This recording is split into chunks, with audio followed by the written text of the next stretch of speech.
Thanks to be here. Great to be here. Andrew asked us to introduce ourselves. Woo! So I'll introduce myself. A product of the 1960s and 1970s, pollution, energy use. Went into solar energy for grad school. Graduated, and the solar tax credits went away. The solar market went away. Be careful about us doing everything based on taxes. Administrations change, rules change. When we do the right things, they work no matter what the economic climate or political climate is. Moved to the company I work for now in 1982, started in energy modeling. Then moved into the applications engineering group. We work to optimize systems. That's my day job, my volunteer job with the U.S. Green Building Council. I'm the lead technical committee chair. I right now serve on the ASHRAE board of directors. And I was the 90.1 2010 chair, so if you don't like ASHRAE 90.1 2010, you now have a picture for your dartboard.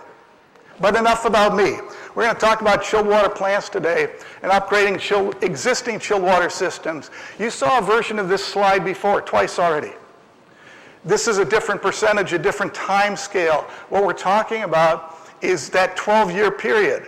Most of the buildings that we're going to have for the next 40 years have already been built. If we don't do anything with them, it doesn't matter what we do with the new buildings. We cannot have a significant impact.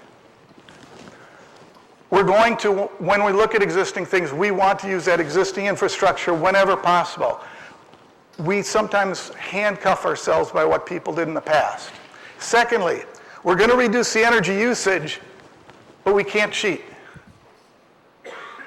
The best way to reduce energy usage is to turn something off. Energy goes to zero, but now it's not doing the purpose it was purchased for. We have to satisfy the process. We have to satisfy the productivity of the people in the building. That's why people air condition their buildings. They don't want to buy our stuff.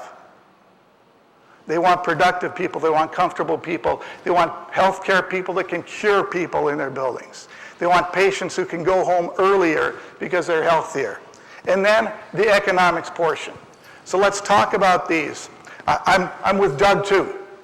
The best BTU or kilowatt hour is the one we never use. So we're going to look at how do we reduce that energy usage. And as I was thinking about today, I was listening to Doug one, visionary, inspirational. I'm thinking, I'm going to talk about chilled water plants. This is not a thrilling topic, but it's amazingly exciting because we can have an impact when we leave today. We can start to change things today. We don't have to wait the decades and the years. So we're going to start with a chiller, the heart of the system. And a lot of times we're going to talk about, first of all, in a retrofit situation, you usually can't pay to retube the chiller. I've seen it 3 times in the last 37 years. So most of the time people say, let's look at adding a variable speed drive to the chiller. We're going to look at what that does to performance, when it makes sense and when it doesn't make sense. Then we're going to talk about replacing the chiller. The first thing we have to understand is when we put VFDs, if we put VFDs on everything, our design loads to the grid just went up by 3 to 5%. Because there's an inefficiency in that drive. And sometimes we forget to take that into account, but it's that delivery capacity of the utility and of the grid that really affects things. It affects having to build another power plant. That's a lot of embedded carbon. So let's make sure we remember that. And we're going to see the best benefits are when we can get to lower tower water temperatures when it's drier outside. Physics. The load the chiller has to produce is proportional to the flow rate through it times the temperature difference. Secondly, a compressor's job is to increase the pressure of the refrigerant, lift it from the evaporator pressure to the condenser pressure. Chillers are simple things. All they do is make cold water. That's all they do, and they can do it efficiently. The lift is proportional to the temperature leaving the condenser and the temperature leaving the evaporator. So if we look at these conditions, we have a lift, leaving condenser water temperature 37, leaving chilled water temperature 5, a lift of 32. The power is proportional to the load times the lift. So from a compressor work standpoint, what we have our cooling capacity that's defined by what's happening in the building. And then we have the external parameters. What chilled water temperature do we need? What's it like outside? And what leaving condenser water temperature do we have? And the work that compressor has to perform is proportional to the load and the lift. Okay. As we move from design conditions, we now have the opportunity to reduce things. First of all, the load gets reduced. As the temperatures go down, our ventilation load goes down. As people leave the building, the load isn't at design conditions, so we can reduce that load. We can reduce the lift when it gets drier outside. We can get cooler water from our cooling tower, but that's not free. Our cooling tower fans have to work harder to do that, so we'll talk a little bit later about how do we optimize that. Another way we can do it, we can have the chilled water temperature be reset upwards. It uses less energy in the compressor, but now we have to pump more water. Where's that balance? We'll talk about that. So this is a graph that, for those of us who've been in the industry for a while, we've been taught the variable speed drive is a part load device. It's not. If we retrofit a variable speed drive to a chiller and we put it in a humid climate, this is a pharmaceutical in the Caribbean. A lot of you do design a lot of different places. The wet bulb temperature is always the same. No matter what happens, they get the same condenser water temperature from the cooling tower. The chiller with the drive is actually less efficient than the chiller without the drive because of that inefficiency of 3 to 5% at design conditions. And you can never reduce the lift because of that hot water temperature coming from the tower. The compressor can never slow down. That variable speed drive is an expensive anchor that uses more energy in that application. As we can reduce the tower water temperature, it gets drier, we see that at full load conditions, we start out at the same energy usage, but at all part load conditions, we start to save energy. As we reduce to about 18 degrees C coming from the cooling tower, now at all conditions, the variable speed drive saves energy. But what that tells us, a variable speed drive has nothing to do with load. You have to be able to reduce the lift. That's for centrifugal chillers. For screw chillers, both the load and the lift affect their performance. We don't have a graphic for that today. So when you're considering this, there are a lot of different things you have to think about. And one really is, do we have an economizer so our chiller is off when we receive those savings? What's our demand charge? Because that demand charge has to be paid. So there are a lot of things. We'll talk about analysis near the end. The next thing, we're going to talk about a chiller replacement. And many times what people do, they'll select a chiller and then they'll compare that same selection, a chiller with a variable speed drive. A variable speed drive is just one way to invest money. Why don't we think about another way to invest that money? Building owners don't care if they have variable speed drives. Actually, some of them would prefer not to have chillers or air conditioning systems. They want the cooling. If we put money into the drive, another thing we could do, we could put that money into more heat exchange surface, better materials, better heat transfer within the chiller, and compare two same price chillers. Because that's really the question. Where should we invest the money? Maybe it should be in the envelope instead of the chilled water system at all. So we're going to compare two same price options. When we look at this, the variable speed drive, these are two same price chillers. There's a full load kW per ton and an integrated part load value. An integrated part load value, think of it as the miles per gallon for chillers. Only it doesn't matter where you're driving that chiller or how you drive the chiller. The IPLV for an office building in Miami is the same as the IPLV for a hospital in Saskatoon. We shouldn't be using that to do our analyses. Sometimes people try to make things too simple. That is not a good metric. It's a metric for setting energy standards and your energy codes. It's not to be used to compare analyses. We need to do that analysis. This is a replacement chiller. So instead of selecting the same size chiller as before, the loads are lower than they were in the past. Why do we want to pay a chiller manufacturer for such a large chiller when we can install a smaller one? Let's size the new unit properly. Secondly, you'll see that at design conditions, by investing the money in heat transfer instead of a drive, there's a 15% reduction in demand. It's just a more efficient piece of equipment at design conditions. Now, at part load conditions and part lift, those same, when we reduce the tower water temperature 6 degrees C, we now start out a little bit more efficient with that premium efficiency chiller, but now the drive chiller pays back better, and when we get down to 18 degrees C, the red line's at the bottom, now the drive has great performance. So some general guidance. This is about a 40-minute topic. We did it in 4 minutes because Andrew said the group here was really smart. So you might have some questions afterwards. I'll be around all day. Some general guidance. Premium efficiency if you have a significant demand charge, and that it will happen when we have real-time electricity pricing and real-time GHG pricing. So make sure you're looking at that. Secondly, when you have multiple chillers in the plant, you may want to have premium efficiency on some and drives on others. Our family has 2 vehicles.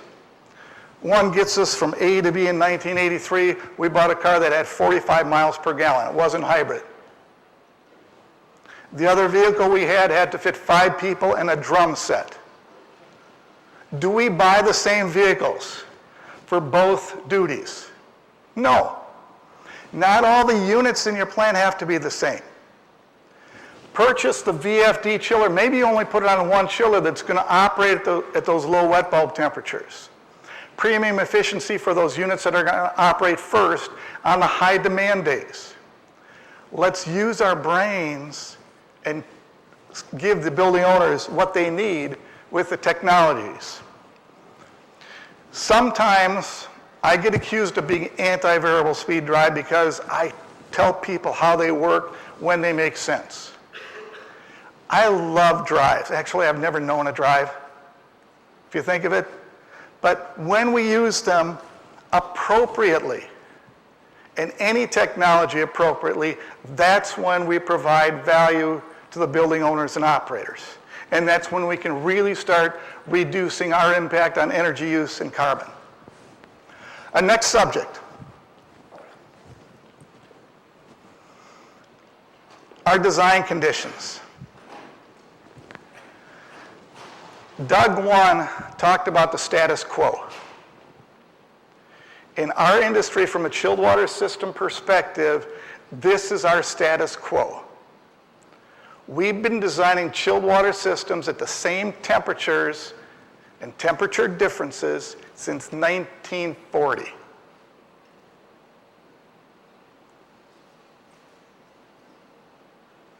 In 75 years, maybe something's changed. What is the industry telling us? First thing, ASHRAE Standard 90.1 2016, which gets into most codes eventually, requires coils to be selected with at least pardon me, I was thinking Fahrenheit, with at least an 8.3 degrees C delta T and a minimum return water temperature of 14 degrees C. That is, we increase the temperature difference, we reduce the flow rate. And I'll talk about why. The guidance from the industry, that's 90.1, 2016. ASHRAE has a green guide that says the same thing. Increase the temperature differences, reduce the flow rates.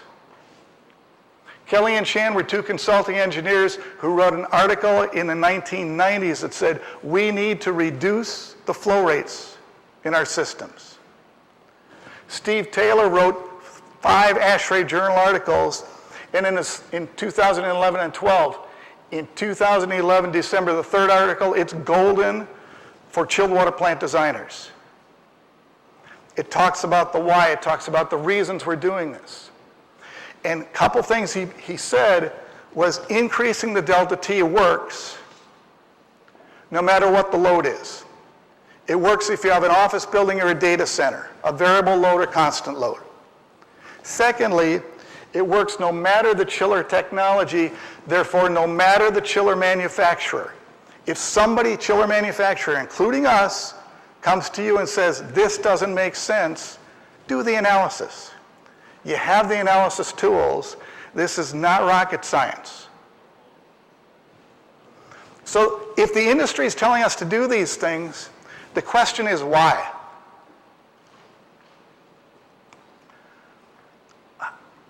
A lot of times, at least in the US, we talk, oh, by the way, I'm from one of your southern provinces, Wisconsin. And a lot of times in the US, we think in terms of kW per ton. I've been telling people for years, that's the wrong metric. We need to talk about the coefficient of performance, the COP. What is the useful cooling you get out compared to the energy you put in? In 1975, the COP for a chiller was required to be, per 90-75, was required to be 3.9. That's increased, and now the COP can be between 6 and 7, and the last one is best in class. All the others are the different ASHRAE standards because of the reformatting that got cut off, but those are the different ASHRAE standards throughout the years between 1975 and 2016. When we look at that from a COP and an efficiency performance, here's what's happened to chiller efficiency. Increased by 50 to 90%.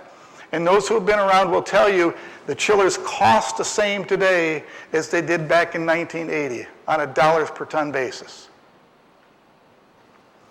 In that same time, what has happened to the efficiency of pumps?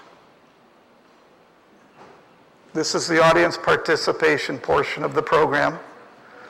Not a great deal. The motors are a little bit more efficient. How about cooling towers? We have VFDs. All the part load stuff is good, but at design conditions, for those of us old enough, pardon me, vintage enough, we used to use wood for cooling tower fill. Now we use PVC. So in that time, chiller efficiency has increased by 50 to 80%. The other portions haven't improved. That's why making a little bit colder water and pumping less of it. The COP of a good chiller is 7. The COP of a 70% pump is 0.7. What that tells us is what we want to do, we want to work the most efficient portion of the system a little harder. Have it do a little bit bigger portion of the job so we can reduce the energy use of the pumps and the cooling towers that are less efficient from a system standpoint. Okay, Mick, that's all well and good. Those are all new design things. How about a retrofit? We have existing buildings, 50% of them between now and 2050, 80 to 85% between 2009 and 2030. We have to look at this in existing buildings. And you know what? Our coils were selected at certain design parameters. They're designed for that. Coils are dumb pieces of metal. They don't know anything. If we give a dumb piece of metal a heat transfer device, colder fluid, it'll use less of that fluid to produce the same load, and the fluid will come back warmer. Our chiller has to produce colder fluid, it'll use more power, but we will reduce the flow rate significantly. So this is ideal for two things. First of all, we can take an existing coil, this is an existing air handler, to make the same leaving air temperature, therefore the same load. We give it cooler water. Instead of 6.7, we now give it 5. It goes up to a 14 degrees C delta T. We reduce our flow rate by almost 40%. And when we reduce the flow rate by 40%, the pump power goes down with about the cube of the flow rate. We've reduced our pump power by about 80%. Chiller power went up a little bit, but we can balance things. And this is an existing coil selection. This works if you have 6 to 8 row coils. It's not going to work on a little fan coil. There's not enough heat transfer surface in that fan coil to show this and get that same delta T and reduce the water flow rate. Okay. So we can reduce our pumping energy consumption. But we can also do a lot to bring buildings that are being renovated and retrofitted and expanded up to snuff. We had a job, this was a job, East Alabama Medical Center in Opelika, Alabama. Southeastern part of the United States, hot and humid all the time. They were going from a 2,000-ton chilled water plant to a 3,000-ton chilled water plant. They were adding an addition to the building. This is the addition. Where in this diagram is the chiller plant? Murphy lives. Murphy's Law says it's as far away as possible. And what they thought they had to replace the pipes, the pumps, the chillers. The job's way out of budget. They're putting this new hospital tower up. They want it to move forward. We walked in the plant. The piping was the worst case of spaghetti I've ever seen. It was awful. Did not want to touch it. So after we did the walkthrough, we sat down at a table, and the building operator was on the other side of the table. I love it. When you have the building operators with you, they tell you what's really happening. They know what's going on in their buildings, and they will share freely. You have to be willing to listen to it and take it. But he leaned forward, and he said, our pipes are out of tons. Okay, I'm a Yankee. I'm from Wisconsin. He's speaking Southern. Foreign language. I said, what? When it's a foreign language, what do people do to help you understand? Louder and slower. It really happened. He goes, our pipes are out of tons. So we go back and forth. What he was saying is that they had the maximum flow rate through their pipes. If they pumped any more, they were going to erode them. They were going to have vibration problems and noise problems. But we said, what if we reselect the existing coils? We select the new chillers at a cooler water temperature. We reselect the existing coils to get that higher delta T, and we ended up with 4 degrees C instead of 6 degrees C. Our delta T went from 5.6 to 9. The existing coil GPM went from 4,800 to 2,880. Magically, and it was no magic at all, it's because of a great design team there, they were able to pump the entire addition with the same pumps, with the same pipes. They had to buy more chillers, and they had to make colder water, but that's all they had to do. This is a great way when you have additional loads to get additional cooling capability out of your infrastructure.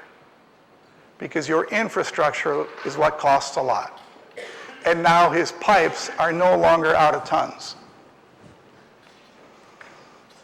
Okay. We can also do this on the condenser water side.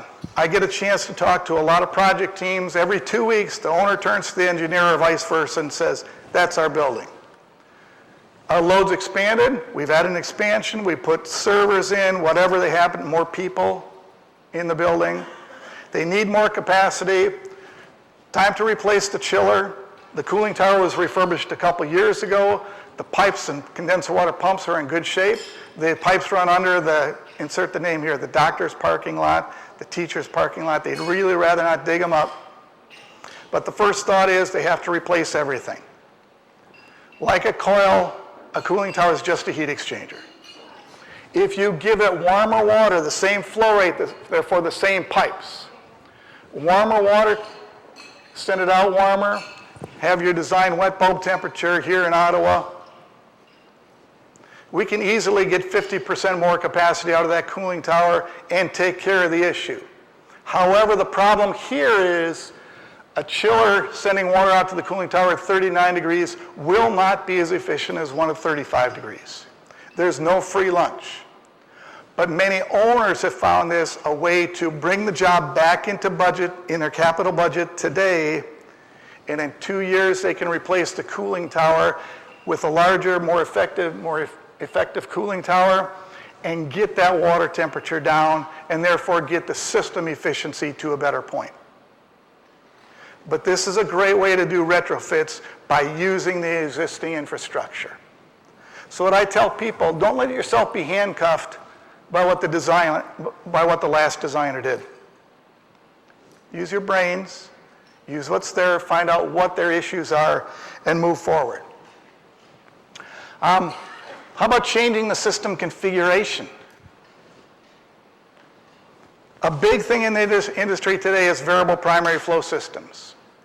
And when Guy started, he told us the same thing as when I started. You cannot change the water flow rate through the chiller's evaporator. You're going to freeze the tubes. Because every chiller can make ice once.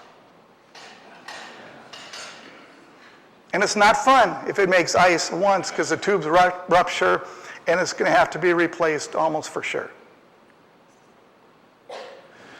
But the variable primary flow systems have become the norm for new jobs because it goes in at a lower installed cost, fewer pumps, fewer connections, less space. By the way, architects don't listen to the last part. Okay. We'd like to have the space in the chilled water plant because then we can lay out the piping in a straight way, reduce the pressure drops. That's energy efficiency for the next 40 years. So before we reduce the space, let's work together. I have a great consulting engineer in Madison who works with his architects, and they are now energy teams working together to get not too much space, but the proper space to make the layout efficient. So we don't have all kinds of elbows and bends we have to work around. Amazing energy savings there. But how about from a retrofit standpoint? How many tens of thousands of constant flow systems do you have in this territory? How many chillers between 20 and 300 tons are installed and they have constant flow? Lots. This is low-hanging fruit. All we have to do a retrofit, we check the unit controller. Can it allow variable flow? Chillers going back to about 1992 can allow variable flow in their evaporators. Secondly, add a variable speed drive to the pump. Make sure you check to see if the motor is compatible. If it's not compatible, it's going to short out in about 2 to 3 months. Next, change some of those three-way valves which have us be constant flow to two-way valves. Some people change the valves like we should. Some people just close off the bypasses. The valve isn't going to have as good authority. It's not going to work as well. But frankly, that's what a lot of people do.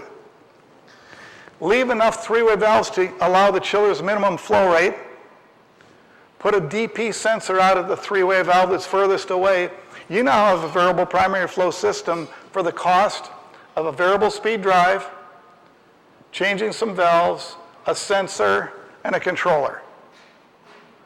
I've seen jobs as low as 20 tons be done this way. This is low-hanging fruit. There's money to be saved, there's energy to be saved, and those low-cost, no-cost retrofits, this is almost no cost. But one of the issues I have with low cost and no cost is what's the worst return on investment threshold somebody usually asks for?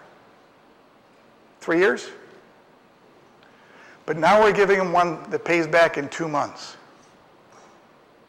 Why don't we bundle these low cost, no cost with the ones that are 5 to 7 years, get to that 3 years, everybody's happy, we save a lot more energy, And we can get through that return on investment issue that building owners have by thinking a little bit further ahead and saying, let's get you to your 2.8 year payback.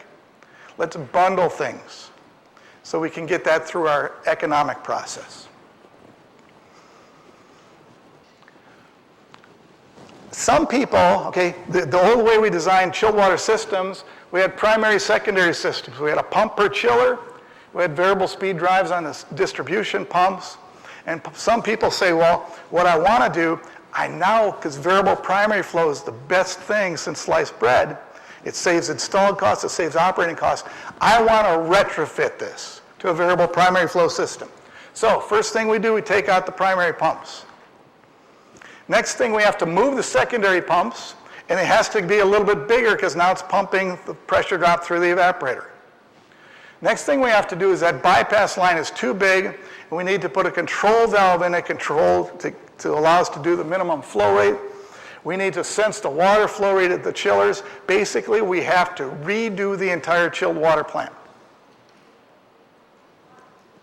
Does that make economic sense? We don't think so in most cases. It's a lot better to put VFDs on those chilled water pumps. Put a matched temperature sensor, the return from the system to the return to the chillers, and control the pumps to make the return water temperature to the chillers about 0.5 degrees C lower than the return water temperature from the system. That means we have a little bit of excess flow in the bypass line, but we're saving flow at almost all conditions. It's a lot simpler control.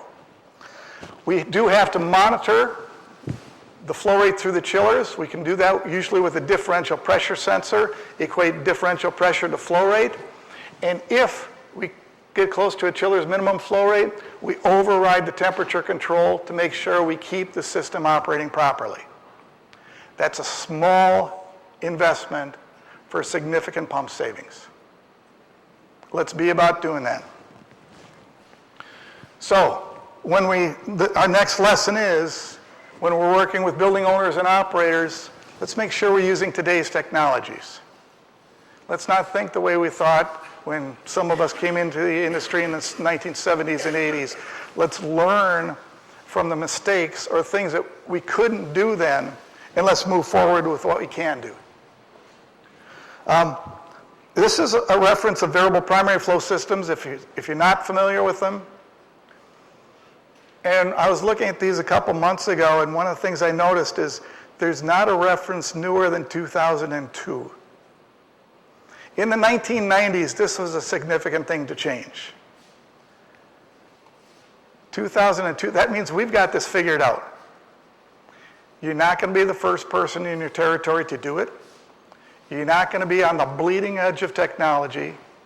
These are things we can easily do today to save energy today and not have to wait those decades. Controls. We're just going to touch on a couple for retrofit applications. We're going to talk about the chilled water, the tower, and the condenser water. Most chilled water pumps that are on variable speed drives today are controlled by sensing a differential pressure at the, quote, most remote air handler, wherever that happens to be. We can do things better using the technologies we have today. Today we have something called a direct digital control valve. When we have a DDC valve, we can sense and receive how far open is that valve. And we can bring that all back to a communicating building automation system. If you think about it, the only reason a valve is closed, partially, is because it has more pressure than it requires to satisfy the load. So if all the valves are closed, we're using way too much, we're producing way too much pressure and using more pump energy. So what the automation system does, the automation system finds all those valves, finds all their positions and says, which one of you is the most open? And if that most open valve is between 70 and 80% open, we are in a good operating condition. We're satisfying all the loads. And we're running from an energy efficiency standpoint with our pumping system. If all of the valves are below 70% open, now what we're doing, we're putting power into the pump's producing pressure, and the valves are chewing up that pressure. The only reason we did that in the past is we didn't have a better way.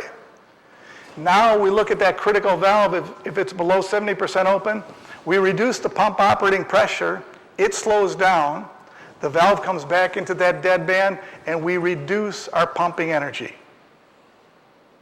If any of the valves go above 80% open, we don't want to lose control, so we increase the pump static pressure set point, bring it back into that dead band, and we are always operating our pump efficiently. A great part about this is we no longer have to guess where to put that differential pressure sensor, because at every control valve, we know if it's operational and if it's in control. I had the privilege to be on the 50% Advanced Energy Design Guide for hospitals. That is, how do we reduce the energy use in hospitals today by 50%? And there was a person from MD Anderson down in Houston, Tim Peglow, and he said, this pump pressure optimization works, but you know, when you have 400 and 500 valves on the system, it's just going to be too much to do it. So he said, okay, we're not going to put this in as a recommendation, we're going to put this in as something additional you can do. But to his credit, he went back to their hospital and he did this. And the only thing he found was that there were some rogue valves. Those rogue valves are always open at 100%. But what that helped him pinpoint is, where are the problems?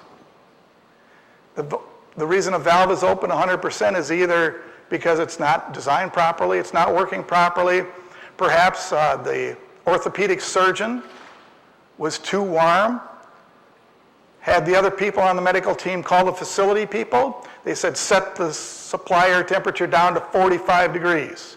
And the valve's been wide open ever since. So he uses it in two ways. One, find the problem spots, the things that happen for 5 days in a row, go fix them. Secondly, he now resets all his control set points at 1 a.m. And if some control set point has been reset for a week in a row, every day for a week, that means there's something else wrong, and it's allowed them to troubleshoot while saving a significant amount of energy. The next thing we're going to talk about is, how do we control the cooling tower fans? Because if we can reduce the water temperature coming from our cooling towers, the chiller gets more efficient. This is a graphic of a chiller that's operating at 60% load, outside air temperature, wet bulb temperature 18 degrees C. If we run the cooling tower fans at full load, we get about 21.5 degrees C leaving water temperature. We have our chiller efficiency there. If we back off their cooling tower fans to part speed, their power changes with the cube of the speed. We significantly reduce the cooling tower fan energy, but the chiller kW goes up. What we're looking for is, where is that at an optimal point? Where do we find that balance? And a lot of people have found ways to do this. Hugh Crowther worked with a different chiller manufacturer. He wrote an ASHRAE Journal article. He said these were the savings that were available. Instead of trying to drive the cooling tower water as cold as possible, find that optimal set point. We did some analyses. These happened to be on a hotel. We moved it all around the world. In dry climates, we controlled it to 27 degrees. Humid climates, 29 degrees C were the design conditions. Here are the savings. The yellow is coldest water temperature you can get. The purple is optimal control. Red is leave it at design conditions. Toronto, pretty significant savings. We'll see what the percentage savings are. And this is the chiller, compressor, plus the cooling tower energy use. A couple things on this slide. First of all, we found in Paris you can't do anything wrong. It's a pretty low wet bulb temperature. The cooling season has been short. It's getting longer. We get that. And in Singapore, we looked and we said, we must have done something wrong in the input. Because driving the water temperature as cold as possible is a bad idea.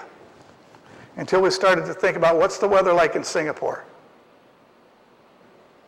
Hot, humid, always. If you try to drive the tower water temperature as cold as possible, your cooling tower fans are running at full kW, even if the chiller is at 10% load. Bad idea.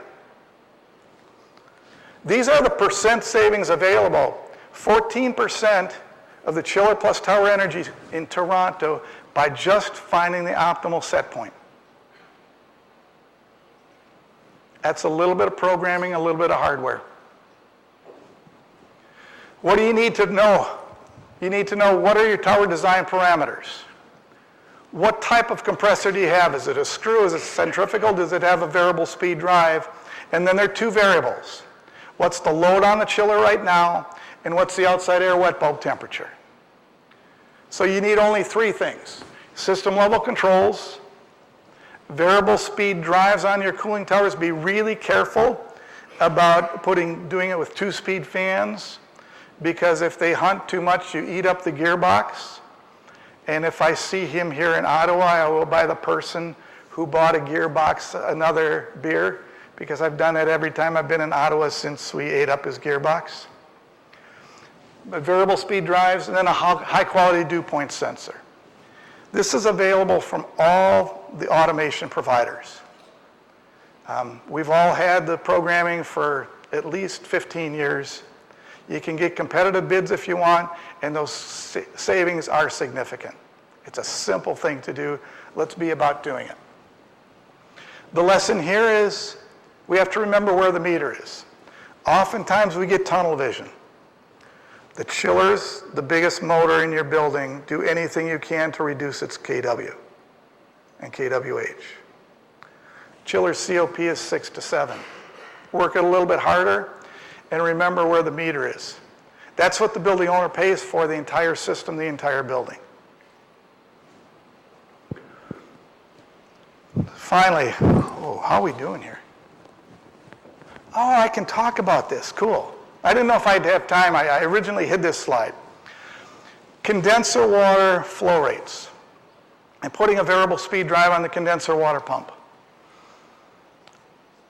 The hardest place to put a VFD in your building because it affects everything. It affects the chiller, it affects the pump, it affects the cooling tower performance. However, putting a variable speed drive on your condenser water pump can allow you to save energy, because those constant speed condenser water pumps have balancing valves. Those balancing valves are imposing a pressure. You're putting the full horsepower into the pump. The balancing valve is chewing up that pressure. If we put a variable speed drive on that pump, we can balance it using the variable speed drive, open up the balancing valve. We will reduce our pumping kW at constant speed. To use it dynamically at a variable speed, if your design conditions were 3 GPM per ton, there is energy to be saved. But you have to make sure you stay above the highest of the minimum cooling tower flow rate, the minimum chiller flow rate, the minimum speed to produce the lift from the basin of the tower to the top of the cooling tower. It gets very involved. So we're not saying don't do it, but make sure we look at things properly if we're going to put variable speed drives on the condenser water pumps. On a new job, if you design that for an 8 to 9 degree C delta T, you're already at an optimal point. You don't have to do this control complexity. So on new jobs, design it to the 8 to 9 degree C delta T. Finally, let's make sure we analyze the system.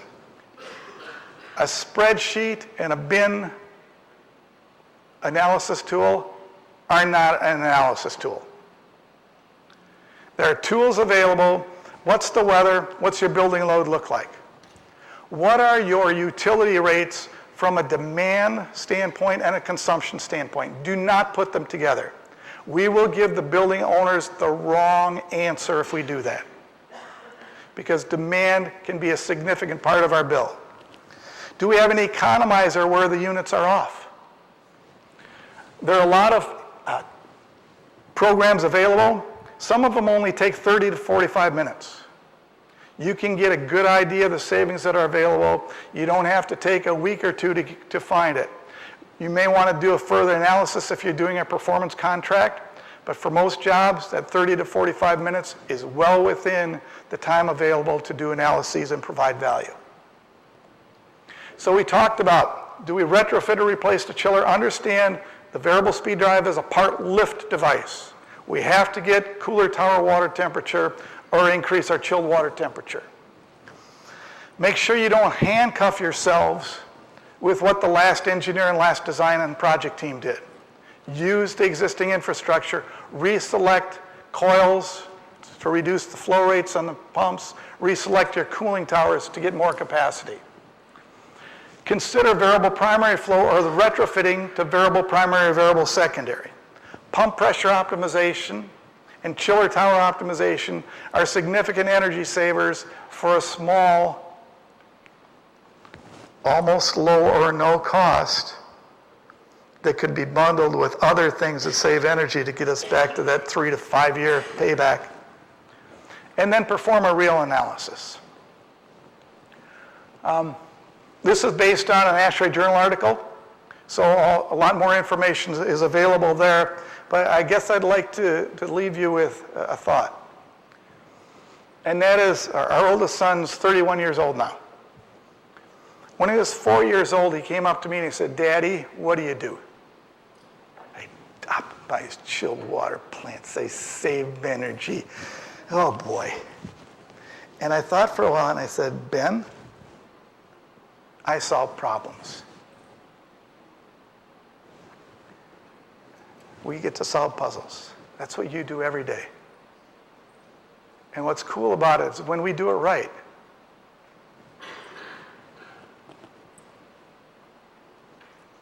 we make things better.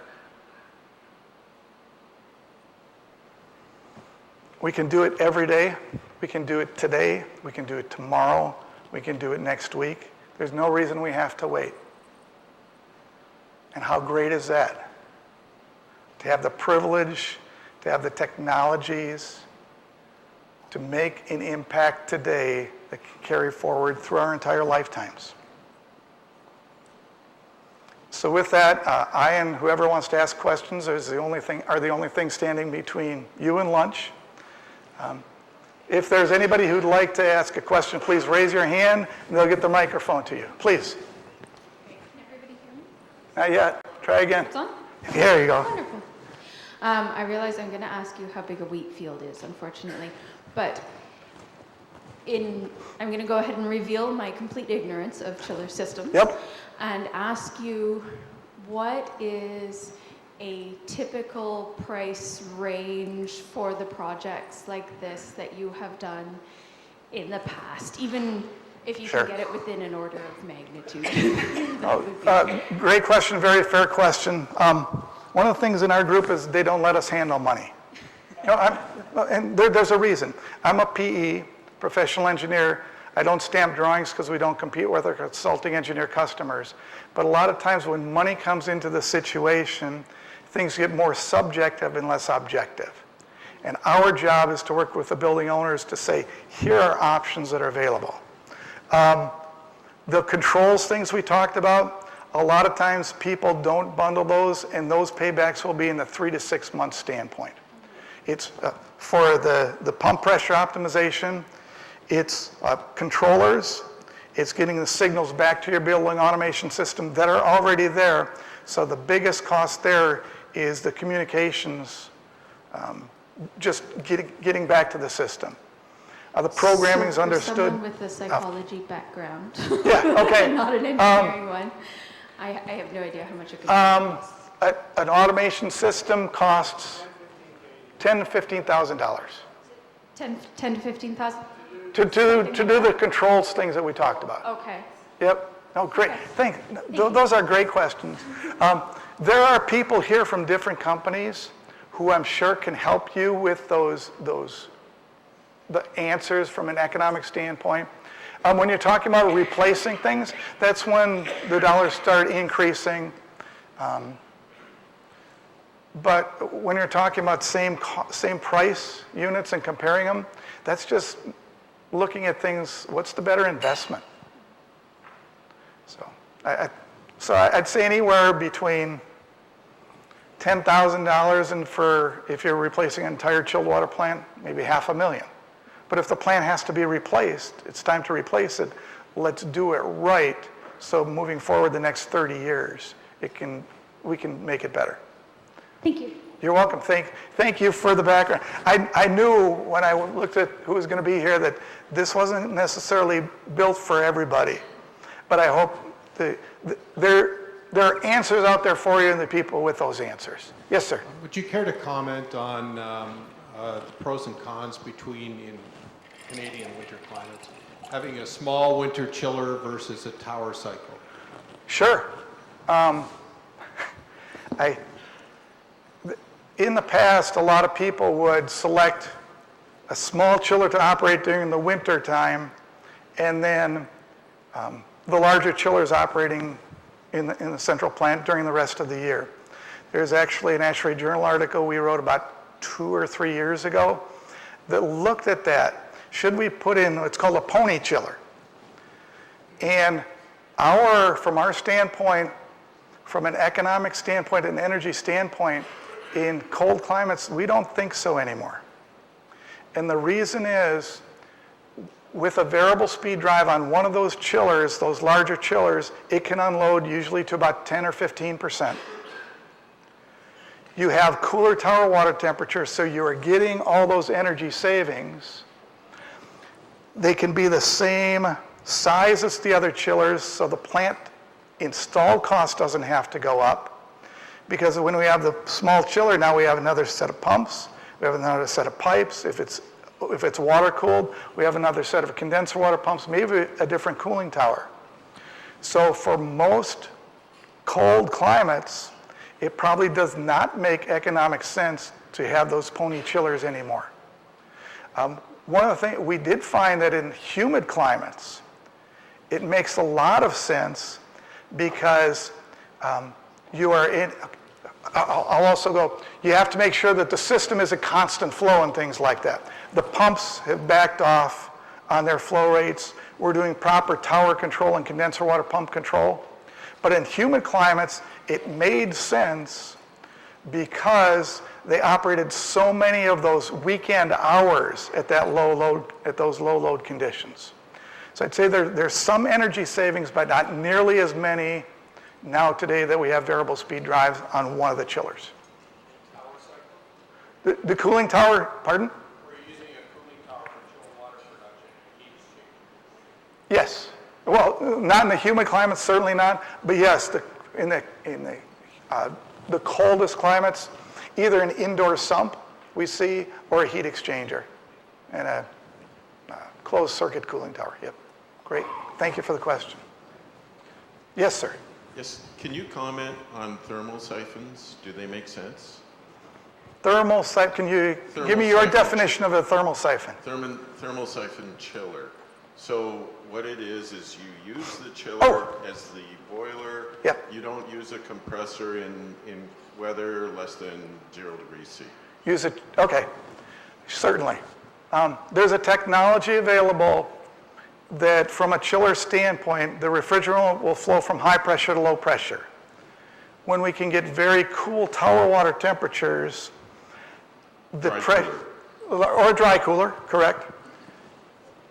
The pressure in the condenser will be so low that refrigerant will actually migrate, condense, and you can get up to 30 to 40% of a chiller's capacity without operating the compressor.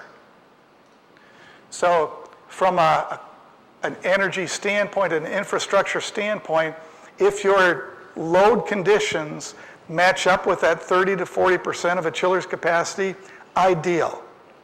The issue is when your loads, your winter and nighttime loads are larger than that, then a heat exchanger is probably going to be more economically justifiable. Does that help? Yes, absolutely. Thank you. Let's do you want to do last one? Okay. So I think that goes back to the best KW is the one that never has to be used. So and I think of the Earth as part of our existing infrastructure. It's been around for a while. And there are a lot of things that we can use, whether it's a geothermal, whether it's a water lake. We were talking about ocean tidal power generation. So a lot of great ideas. Use the technologies and keep solving the puzzles for the building owners so we can have that impact today.